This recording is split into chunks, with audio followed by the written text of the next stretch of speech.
Hello there, today we are going to learn about lifting the veil of incorporation. Lifting of the corporate veil. Lifting the corporate veil means disregarding the corporate personality and looking behind the real person who are in the control of the company. Judicial exception. A company is considered to be resident where its central control and management is exercised. Therefore, the court will look at the person who manages the company to determine its residence. Fraud or improper conduct. Two classic cases of fraud exception: Jones vs. Lippmann, Guilford Motor Company vs. Horn. Jones vs. Lippmann. Hello Mr. Jones, I agree to sell you my land for £5,250. Hey Mr. Lippmann, I agree to purchase the offered land. All the formalities have been done between Mr. Jones and Lippmann. I've changed my mind. I'm not going to sell this to Mr. Jones. I have to figure out a way to avoid specific performance.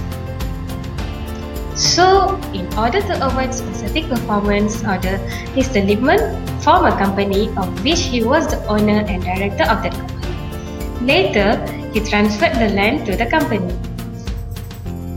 Sorry Mr. Jones, I could not transfer the land to you as it belongs to a company.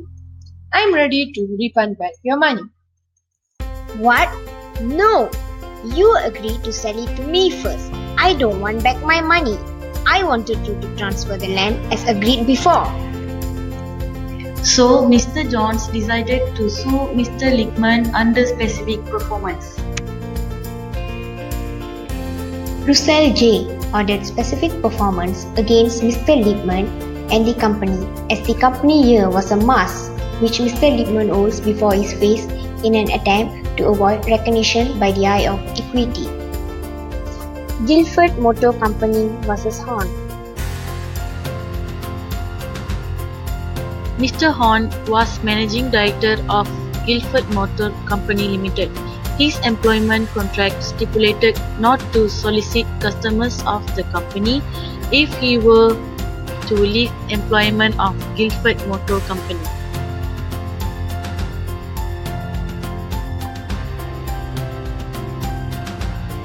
Thereafter, he set up his own business and undercut Guilford Motor Company's prices. He received legal advice saying that he was probably acting in breach of contract.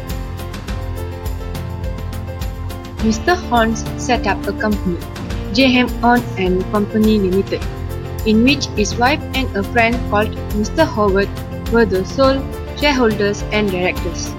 They took over Horn's business and continued it. Mr. Horn sent out flyers saying spares and service for all models of Guilford vehicles. It's got no connection with any other firm. The company had no such agreement with Guilford Motor about not competing. However, Guilford Motor brought an action alleging that the company was used as an instrument of fraud to conceal Mr. Horn's illegitimate actions.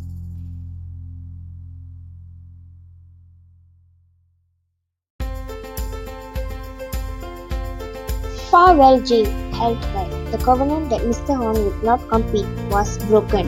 I cannot help feeling quite convinced that at any rate one of the reasons for the creation of that company was the fear of Mr. Horn that he might commit breaches of the covenant in carrying on the business. But because the covenant was too wide and against public policy, he refused to enforce it. Thus, Guilford Motor appealed.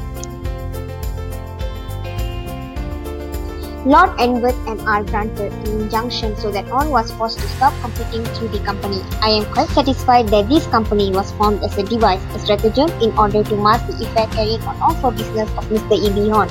The purpose of it was to enable him, under what is a cloak or sham, to engage in business which on consideration of the agreement.